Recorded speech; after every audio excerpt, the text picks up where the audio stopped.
நம்மளை வந்து நீயா நானாவில் கூப்பிட்டுருந்தாங்க. ஒரு நாள் முன்னாடி தான் கூப்பிட்டுருந்தாங்க. நான் வந்து கொஞ்சம் சென்னை பக்கமாக போகும்போது கால் வருது என்னன்னு சொல்லிட்டு. ஒரு சிலருக்கு வந்து சப்ஸ்கிரைபர்ஸ் வந்து ஃபுட்டு செஞ்சு எடுத்துகிட்டு வந்திருந்தாங்க. எனக்கு வந்து யாருமே செஞ்சு எடுத்துகிட்டு வரல. எனக்கு அது வந்து கஷ்டமாக இருந்தது. எங்கள் எல்லாத்தையும் ரொம்ப பெருமைப்படுத்தி இன்னைக்கு வந்து உலகத்துக்கே தெரிகிற மாதிரி எங்களை பண்ணியிருக்காங்கன்னா அதுக்கு விஜய் டிவிக்கு நான் ஒரு பெரிய தேங்க்ஸ் சொல்லிக்கிறேன். சூப்பராக மணக்க நம்ம கோயில் புளியோதரை ரெடி ஆயிடுச்சு. நான் வந்து நீயா நானாவுக்கு எடுத்துகிட்டு போனது நம்மக்கிட்ட இருக்கிற புளியோதரை பொடியில் தாங்க செஞ்சு எடுத்துகிட்டு போனேன். ஸோ உங்களுக்கும் புளியோதரை பொடி வேணும்னா நம்ம வெப்சைட்லேயே ஆர்டர் பண்ணலாம், வாட்ஸ்அப்லேயே ஆர்டர் பண்ணலாங்க. கோயில் புளியோதரை இப்படி செஞ்சு பாருங்க. இன்னும் வேணும்னு கொண்டான்னு கேட்டு வாங்கி சாப்பிடுவாங்க. ஒரு நல்ல கோயில் புளியோதரை பார்த்தீங்கன்னா இப்படி இந்த கலரில் இருக்கணும்.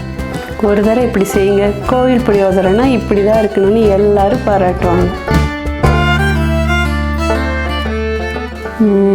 வாவ், தேவாமிர்தமாக இருக்குங்க.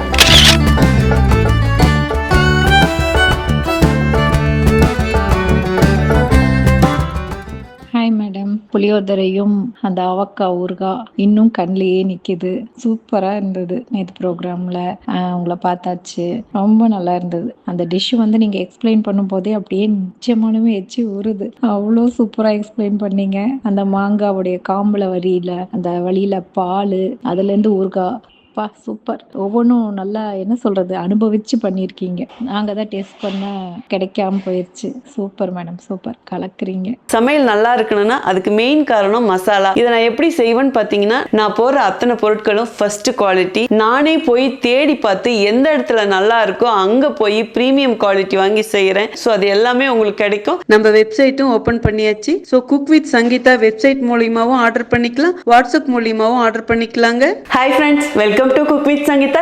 இன்னைக்கு நம்ம பார்க்க போறது விஜய் டிவில நீயா நானா ப்ரோக்ராம்ல நான் செஞ்சு எடுத்துட்டு போன கோவில் புளியோதரை தாங்க செஞ்சு காட்ட போறேன். அதோட ஆவகாய் ஊறுகாயும் எடுத்துட்டு போயிருந்தேன். அந்த ரெசிபி ஆல்ரெடி நான் அப்லோட் பண்ணிட்டு, ஈவன் கோவில் புளியோதரை கூட நான் ஏற்கனவே அப்லோட் பண்ணியிருக்கேன். புளியோதரையிலே நிறைய ரெசிபிஸ் நான் அப்லோட் பண்ணியிருப்பேன். ஸோ உங்களுக்கு ஒரு சிலருக்கு கன்ஃபியூஸா இருக்கு. ஏன்னா நீங்க கமெண்ட் பாக்ஸ்ல கேட்டிருந்தீங்க, அக்கா விஜய் டிவில செஞ்சு எடுத்துட்டு போன கோவில் புளியோதரை செஞ்சு காமிங்கன்னு சொல்லிட்டு. ஸோ உங்களுக்காகவே இன்னைக்கு ரொம்ப எளிமையான முறையில சங்கீதா ஸ்டைல செஞ்சு காட்ட போறேன். நம்ம சேனல் யாரெல்லாம் என்ன சப்ஸ்கிரைப் பண்ணலையா சப்ஸ்கிரைப் பண்ணுங்க ப்ளீஸ். கீழே இருக்கிற பெல் பட்டன்ல மறக்காம ஆள் கொடுங்க. அப்பதான் நான் போற வீடியோ உங்களுக்கு உடனே வரும். வாங்க இப்போ எப்படி செய்யறதுன்னு பார்க்கலாம்.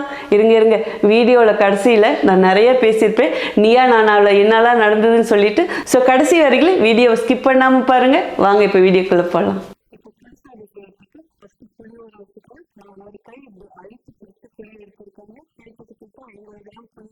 நீங்க எடுக்கிற புளி இது கொஞ்சம் நல்லா பிளாக் கலரா இருக்கணும். அப்பதான் டேஸ்ட் நல்லா இருக்கும். இந்த புளியை சுத்தம் நீங்க ஊற வச்சுக்கலாம்.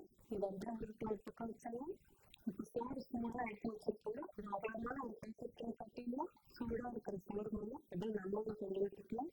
2 டீஸ்பூன் உப்பு போடணும். இப்போ லைட்டாக எல்லாத்தையும் நம்ம சுற்றி கலரி கொடுக்கணும். இப்படி சூடாக இருக்கிற சோறு எண்ணெய் ஊற்றும்போது முன்னாடி அவங்க மட்டும் விடுவோம். சோறு வந்து அடியாட்டமும் வைக்கக்கூடாது. இது வளர்த்துனா அப்படியே மசூரும் அந்த அளவுக்கு இருக்கும். அதே மாதிரி குழப்பான இருந்ததுன்னா டேஸ்ட்டும் குறைஞ்சிடும். இப்போ இது நல்லா ஆரம்பிச்சுன்னா அப்படியே பக்கம் வச்சுக்கணும்.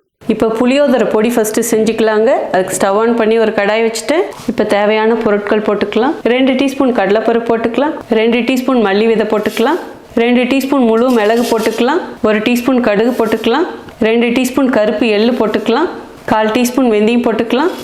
இதிலே 4 மிளகாய் வத்தலும் போட்டுக்கலாம். கருவேப்பிலை இலையும் 2 கொத்து போட்டுக்கலாம். அடுப்பை நல் கம்மியாக வச்சு இது எல்லாத்தையும் செவக்க வறுத்துக்கலாங்க. கோயில் புளியோதரையில் சில பொருள் போட மாட்டாங்க. ஸோ அதுக்கு தகுந்த மாதிரி தாங்க நான் செய்கிறேன். எல்லாமே செவந்துடுச்சு. இப்போ இது உடனே ஒரு பிளேட்டில் கொட்டிடலாம். இது ஆறட்டுங்க. அப்படியே ஒரு பக்கம் வச்சிடலாம். இப்போ இதே கடாயிலே புளிக்காய்ச்சல் செஞ்சுக்கலாங்க. தேவையான அளவு நல்லெண்ணெய் ஊற்றிக்கலாம். இப்போ ஃபஸ்ட்டு வேர்க்கடலை பொரிச்சு எடுத்துக்கலாங்க. அதுக்கு நான் 2 கைப்பிடி வேர்க்கடலை எடுத்திருக்கேன். இப்போ இதிலே கொட்டிடலாம். கம்மியான அனல்லே இது நல்லா செவக்க வறுத்துக்கலாம். வேர்க்கடலை போடுறது நம்ம விருப்பம், கூடி குறைச்சி போட்டுக்கலாங்க. வேர்க்கடலை நல்லா செவந்துருச்சு. எண்ணெய் வடிகட்டிட்டு இது ஒரு தட்டில் போட்டு வச்சிடலாம். வேர்க்கடலை அப்படியே ஒரு பக்கம் வச்சிடலாம். இதிலே புளிக்காய்ச்சல் செஞ்சுக்கலாங்க. 1 டீஸ்பூன் கடுகு போட்டுக்கலாம். கடுகு பொரியுது. இதிலே 1/4 டீஸ்பூன் வெந்தயம் போட்டுக்கலாம். இப்போ அடுப்பானல் ஃபுல்லாக கம்மியாக இருக்கணும். 2 டீஸ்பூன் கடலைப்பருப்பு போட்டுக்கலாம். 2 டீஸ்பூன் உளுத்தம்பருப்பும் போட்டுக்கலாம். கம்மியான அனல்லே நல்லா செவந்துடுச்சுங்க. இப்போ மீதி தேவையானது இதிலே போட்டுக்கலாம். 3 மிளகாய் வத்தல் கிள்ளி வச்சுருக்கேன், இதிலே போட்டுடலாம். 1 டீஸ்பூன் பெருங்காயத்தூளும் போட்டுக்கலாம். கருவேப்பிலை இலையும் 2 கொத்து போட்டுக்கலாம். இது எல்லாமே நல்லா பொரிஞ்சு வரட்டும். அடுப்பு அனல் ஃபுல்லாக இப்போ கம்மியாக இருக்கிறது ரொம்ப முக்கியம். இந்த மிளகாய் வத்தல் கம்மியான அனல்லி நல்லா செவக்கணுங்க. நல்லா செவந்துருச்சு. இப்போ இதுலேயே 1/2 டீஸ்பூன் மஞ்சள் பொடியும் போட்டுக்கலாம். ஒரே ஒரு கிளறி கொடுத்துடலாம். இனிமேல் புளி தண்ணி ஊற்றிடலாம். நம்ம ஊற வச்ச புளியை நல்லா கரைச்சிக்கலாங்க. கரைச்சிட்டு வடிகட்டி ஊற்றிடலாம். புளி தண்ணி நல்லா இப்படி திக்காக கரைக்கணுங்க. ரொம்ப தண்ணியாட்ட கரைச்சோமா நமக்கு சுண்டி வரத்துக்கு டைம் ஆகும். இப்போ தேவையான அளவு உப்பு போட்டுக்கலாம். நான் 2 டீஸ்பூன் உப்பு போடுறேன். கல் உப்பு போடணுங்க. அப்போ தான் டேஸ்ட்டு சுருன்னு நல்லாயிருக்கும். நீங்கள் உங்கள் டேஸ்ட்டுக்கு ஏற்ற மாதிரி கூடி குறைச்சி உப்பு போட்டுக்கலாம். இப்போ அடுப்பு நல் மீடியமாக வச்சு இதை கிளறி கொடுத்துடலாங்க. புளி தண்ணி நம்ம திக்காக ஊற்றிருக்கிறதுனால இது ஒரு 3 to 4 மினிட்ஸ்லேயே நல்லா சுண்டி வந்துடுங்க. இது நல்லா கொதித்து பாதியாக சுண்டுட்டுங்க. அதுக்கப்புறம் பார்க்கலாம். இப்போ வறுத்து வச்சதை மிக்ஸி ஜாரில் கொட்டிக்கலாங்க. இதை குறைன்னு பொடி பண்ணி எடுத்துகிட்டு வந்துடுறேன். பாருங்க, பொடி நல்லா இப்படி குறைன்னு இருக்கணும். இந்த பொடி அரைக்கும் போதே அவ்வளோ ஒரு வாசம் வருங்க. இதை அப்படியே ஒரு பக்கம் வச்சிடலாம். புளிக்காய்ச்சல் நல்லா சுண்டி வந்திருக்கு. எண்ணெயும் கசிஞ்சிருச்சு பாருங்க. இந்த அளவுக்கு திக்கானா போதும். இப்போ இந்த ஸ்டேஜில் நம்ம பொடி பண்ணி வச்சோம் இல்லைங்களா, புளியோதரை பொடி, இதிலேருந்து ஒரு 1/4 நம்ம இப்போ இதில் போட்டுடலாங்க. அப்போ நல்ல மணமாகவும் இருக்கும், ஒரு திக்னஸும் கொடுக்கும் நம்ம புளி தொக்குக்கு. இப்போ இதை கிளறி கொடுத்துடலாம். அடுப்பணல் ஃபுல்லாக இப்போ கம்மியாக தான் இருக்கும். பார்த்தீங்களா, இது போட்ட உடனே அப்படியே நல்லா திக்காயிடுச்சு. அப்படியே ஒரு 2 கொதி கொதிக்கட்டும். நல்லா கொதி வந்துருச்சு. லாஸ்ட்டாக இதில் கொஞ்சோண்டு வெல்லம் போட்டுக்கலாங்க. வெல்லம் போடும்போது தான் உங்களுக்கு அந்த டேஸ்ட் நல்லாயிருக்கும். இந்த புளிப்பு காரத்தெல்லாம் இழுத்துட்டு இந்த வெல்லமும் நல்லா கரைஞ்சி வரட்டும். இதிலே கொஞ்சம் கருவேப்பிலை இலையும் போட்டுடலாம். கருவேப்பிலை இது கொஞ்சம் நிறைய போடணுங்க. ரொம்ப சுவையாக இருக்கும், உடம்புக்கு ரொம்ப நல்லது. இதெல்லாம் சேர்ந்து அப்படியே ஒரு கொதி வரட்டும். நல்லா சுண்டி அப்படியே எண்ணெய் மட்டும் கசிஞ்சு வந்துருச்சு பாருங்கள். ஸோ இந்த அளவுக்கு நல்லா கொதிச்சா போதுங்க. இப்போ நம்ம புளிக்காய்ச்சல் ரெடி ஆகிடுச்சு. ஸ்டவ்வும் ஆஃப் பண்ணிடலாம். இப்போ இது சோறில் போட்டு எப்படி கிளறதுங்கிறதும் பார்க்கலாங்க. இப்போ நம்ம ஆற வச்ச சோறு எடுத்துக்கலாங்க. இதிலே கொஞ்சம் பச்சை கருவேப்பிலையில் போட்டுக்கலாம். எண்ணெயில் வறுத்து வச்ச வேர்க்கடலையும் இதிலே கொட்டிடலாம். இப்போ புளிக்காய்ச்சலும் இதிலே ஊற்றிக்கலாங்க. 1/4 கிலோ அரிசி எடுத்து சோறு வச்சு, ஸோ அதுக்கு தகுந்த அளவு ஊற்றிக்கிட்டால் போதும். நம்ம புளியோதரை பொடியும் வேணுங்கிற அளவு போட்டுக்கலாம். நான் பாதி புளித்தொக்கு தான் ஊற்றிருக்கேன், இன்னும் பாதி புளித்தொக்கு இருக்குது. ஸோ அந்த இருக்கிற மீதிக்கு இதை வச்சிடலாம். எப்போ வேணுமோ நம்ம அப்போ யூஸ் பண்ணிக்கலாம். வெளியவே 3 மாதம் கூட இதை வச்சுக்கலாங்க. இப்போ இந்த பொடியும் இது மேலே அப்படியே தூவி விட்டுடலாம். இப்போ 2 கரண்டி வச்சு இதை நல்லா கிளறி கொடுத்துடலாங்க. புளித்தொக்கு இப்படி நல்லா டார்க் ப்ரௌனாக இருக்கணும். உப்பு தேவைப்பட்ட நீங்கள் இப்படி கொஞ்சம் மிக்ஸ் பண்ணும் போதே போட்டுக்கலாங்க. இப்படி நல்லா மிக்ஸ் பண்ணும் போது இந்த ஸ்டேஜில் நல்லா இன்னும் கொஞ்சமாக ஊற்றிக்கலாம். டேஸ்ட்டு சூப்பராக இருக்கும். இப்போ எல்லாம் சேர்த்து நல்லா கிளறிக்கலாம். பாருங்கள், நல்லா எப்படி ப்ரௌன் கலராக இருக்குன்னு. ஒரு நல்ல கோயில் புளியோதரை பார்த்திங்கன்னா இப்படி இந்த கலரில் இருக்கணும். அவ்வளோதாங்க, சூப்பராக ரெடி ஆகிடுச்சு. இது வேறு ஒரு பாத்திரத்துக்கு மாற்றிடலாம். சூப்பராக மணக்க நம்ம கோயில் புளியோதரை ரெடி ஆகிடுச்சு. வாங்க எப்படி இருக்குன்னு டேஸ்ட் பார்த்தலாம். இப்போ எப்படி இருக்குன்னு டேஸ்ட் பார்த்துக்கிட்டு தேவையான டிப்ஸும் கொடுத்துட்றேங்க. வாவ், தேவாமிர்தமாக இருக்குங்க. கோயில் பிரசாதம்னா இப்படி இருக்கணும்னு கண்டிப்பாக எல்லோரும் பாராட்டுவாங்க. அவ்வளோ சூப்பராக இருக்குது. இதுக்கு நிறைய கருவேப்பிலையும் போடணும். அதோட மனம் சுவை சூப்பராக இருக்கும். அந்த நல்லெண்ணெயோட வாசனை அவ்வளோ சூப்பராக இருக்குது. நம்ம போட்ட ஒவ்வொரு பொருளோடைய மனமும் இதுக்கு அவ்வளோ ஒரு ருசியும் டேஸ்ட்டும் தருங்க. நான் வீடியோவில் என்ன அளவு சொன்னால் அதே மாதிரியே பண்ணுங்கள், சூப்பராக இருக்கும். நான் வந்து நீயா நானாவுக்கு எடுத்துகிட்டு போனது நம்மக்கிட்ட இருக்கிற புளியோதரை பொடியில் தாங்க செஞ்சு எடுத்துகிட்டு போனேன். ஸோ உங்களுக்கும் புளியோதரை பொடி வேணும்னா நம்ம வெப்சைட்லேயே ஆர்டர் பண்ணலாம், வாட்ஸ்அப்லேயே ஆர்டர் பண்ணலாங்க. இதுக்கு நம்ம புளியோதரை பொடி அரைச்சி போட்டோம் பார்த்தீங்களா, அதுதான் இதோடைய சுவை வந்து கோயில் புளியோதரை மாதிரி கொடுக்குங்க. நான் என்னோடைய சமையல் எக்ஸ்பீரியன்ஸில் எனக்குன்னு சில குருக்கள் இருக்காங்க, அவங்க கிட்ட கேட்டு தெரிஞ்சுக்கிட்டு தான் எந்த பொருள் போடணும் எதெல்லாம் போடக்கூடாதுன்னு தெரிஞ்சு என்னுடைய அறிவுக்கு தெரிஞ்ச மாதிரி நான் செஞ்சுருக்கேங்க. கண்டிப்பாக உங்கள் எல்லாருக்குமே இது ரொம்ப யூஸ்ஃபுல்லாக இருக்கும். வீடியோ பார்த்தீங்களா, கண்டிப்பாக உங்களுக்கு இந்த ரெசிபி பிடிச்சிருக்குன்னு நான் நினைக்கிறேன். நீயா நானாவில் நான் கலந்துக்கிட்டேன் இல்லைங்களா, இப்போ அதை பற்றி பேசலாம். ஸோ நம்மளை வந்து நீயா நானாவில் கூப்பிட்டுருந்தாங்க.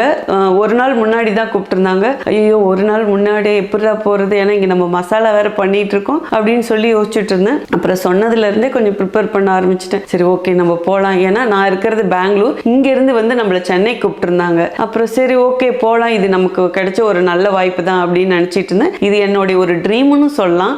ஏன்னா இது ஒரு ப்ரௌட் மூமெண்ட் தானே.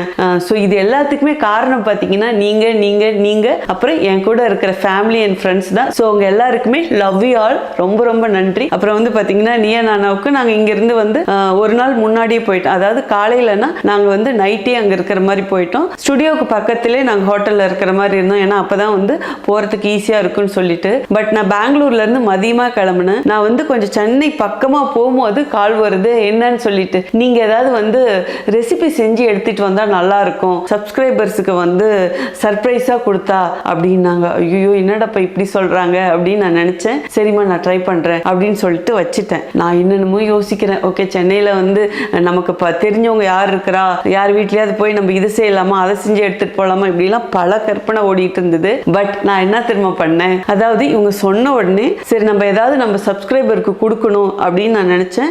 அவங்க சொல்லியிருந்தாங்க இந்தாண்ட வந்து நீங்கள் அந்தாண்ட ஆப்போசிட்டில் வந்து உங்கள் சப்ஸ்கிரைபர்ஸ் இருப்பாங்க அப்படின்னு சொல்லிட்டு. ஸோ உங்களில் நிறைய பேர் கேட்டிருக்கீங்க என்னுடைய ஆவுகாய் ஊறுகாய் வந்து வேணும் உங்கள் கையால் சாப்பிடணும்னா. அதுக்கு ஒரு இன்சிடென்ட் சொல்கிறேன் பாருங்க. என்னுடைய மசாலா நம்பருக்கு ஒரு பொண்ணு மதுரையிலேருந்து ஃபோன் பண்ணி, அக்கா நீங்கள் சாப்பிட்ட ரச சாதத்தில் நடுவில் வச்சு அந்த ஆவுகாய் ஊறுகாய் சாப்பிட்டீங்க பார்த்தீங்களா, அந்த மாங்காய் ஊறுகாய் வேணும் அப்படின்னு சொல்லி ஒரு அன்போடு கேட்டுக்கிட்டாங்க. ஸோ நான் சொன்னேன் இப்போ சேலுக்கெல்லாம் இல்லைப்பா, இது வீட்டுக்கு போட்டால் தான் அப்படின்னு சொல்லிட்டு. பட் இருந்தாலும் பரவாயில்ல, நான் வீட்டில் வச்சிருக்கிறது உங்களுக்கு தரேன்னு சொல்லியிருந்தேன். ஸோ எனக்கு உடனே அந்த ஞாபகம் வந்தது. அப்போ நான் என்ன பண்ணேன், சென்னை போகிறதுக்கு முன்னாடி ஸோ நம்ம சப்ஸ்கிரைபருக்கு சர்ப்ரைஸாக ஏதாவது நம்மக்கிட்ட இருக்கிறது கொடுக்கணும், நம்ம கையால் செய்கிறது கொடுக்கணும் அப்படின்னு நான் யோசிச்சுட்டு ஆவுகாய் ஊறுகாயை ஒரு 10 பாட்டில் வந்து பேக் பண்ணி வச்சுருந்தேன். அது மட்டும் இல்லாமல் நம்ம சேனலில் அதிகமாக வியூஸ் போன கோயில் புளியோதரை வந்து என் கையால் செஞ்சு கொடுக்கணும்னு நான் நினச்சேன். ஸோ அதுக்காக நான் என்ன பண்ணியிருந்தேன், சரி நம்மளுடைய புளியோதரை பொடி வந்து கொடுக்கலான்னு சொல்லிட்டு புளியோதரை பொடியும் பார்த்தீங்கன்னா ஒரு 10 பேக்கெட் எடுத்து வச்சுருந்தேன். அது இல்லாமல் ஏபிசி மால்ட்டு, ராகி மால்ட்டு, இந்த மாதிரி இன்னும் சிலதையும் எடுத்து வச்சுருந்தேன். ஐயோ இது வந்து பொடியாக கொடுக்கக்கூடாது, பட் இவங்க சொன்னதுக்கப்புறம் எப்படிதான் நம்ம கொடுக்குறது அப்படின்னு அப்புறம் யோசிச்சுட்டு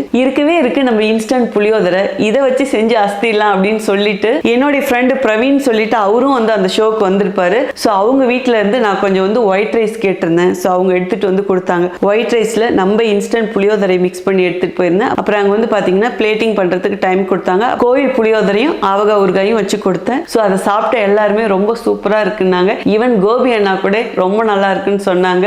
எனக்கு ரொம்ப ஹாப்பியாக இருந்தது. நான் வந்து 2-3 பாக்ஸ் எடுத்துகிட்டு போயிருந்தேன் கோவில் புளியோதரை. அங்கே இருக்கிறவங்களுக்கும் கொடுத்தோம். அப்புறம் நம்ம சப்ஸ்கிரைபரும் ஒரு சிலர் சாப்பிட்டு சூப்பராக இருக்குன்னு சொன்னாங்க. ஸோ என்னுடைய கையால் செஞ்சு கொடுக்கணும்னு நினச்ச கனவும் நிறைவேறிடுச்சு. ஸோ ரொம்ப ரொம்ப ஹாப்பியாக இருந்தது. இன்னொன்று முக்கியமாக சொல்லணும்னா கோபி அண்ணா வந்து செம்மையாக பண்ணாங்க. எனக்கு வந்து அது ரொம்ப பிடிச்சது. என்னன்னு பார்த்தீங்கன்னா எந்த விதமான ஒரு கான்ட்ரவர்சியும் இல்லாமல் 2 பேருக்கும் அவ்வளோ ஒரு ஈக்குவலாக பண்ணி சூப்பராக பண்ணாங்க. அது வந்து எங்கள் எல்லாருக்குமே ரொம்ப பெருமை சேர்த்துது. ஸோ நான் இப்படி இருக்குன்னு சத்தியமாக சொல்கிறேன், கொஞ்சம் கூட நினச்சி பார்க்கல. எப்பயுமே நீயா நானா கான்ட்ரவர்சியாக இருக்கும், இந்த பக்கம் ஒன்று பேசுவாங்க அந்த பக்கம் ஒன்று பேசுவாங்க அப்படின்னு நான் நினச்சிருந்தேன். பட் அந்த மாதிரி இல்லாமல் எங்கள் எல்லாத்தையும் ரொம்ப பெருமைப்படுத்தி இன்னைக்கு வந்து உலகத்துக்கே தெரிகிற மாதிரி எங்களை பண்ணியிருக்காங்கன்னா அதுக்கு விஜய் டிவிக்கு நான் ஒரு பெரிய தேங்க்ஸ் சொல்லிக்கிறேன். அப்புறம் வந்து ஒரு சிலருக்கு வந்து சப்ஸ்கிரைபர்ஸ் வந்து ஃபுட்டு செஞ்சு எடுத்துகிட்டு வந்திருந்தாங்க. எனக்கு வந்து யாருமே செஞ்சு எடுத்துகிட்டு வரல. எனக்கு அது வந்து கஷ்டமாக இருந்தது. நான் உள்ளே போகும்போதே ஒரு சிலர் என்கிட்ட பேசினாங்க. ஓகே சரி அப்போ நமக்கு ஆளுங்க அங்கே இருக்காங்கன்னு நான் நினச்சேன். அப்புறம் வந்து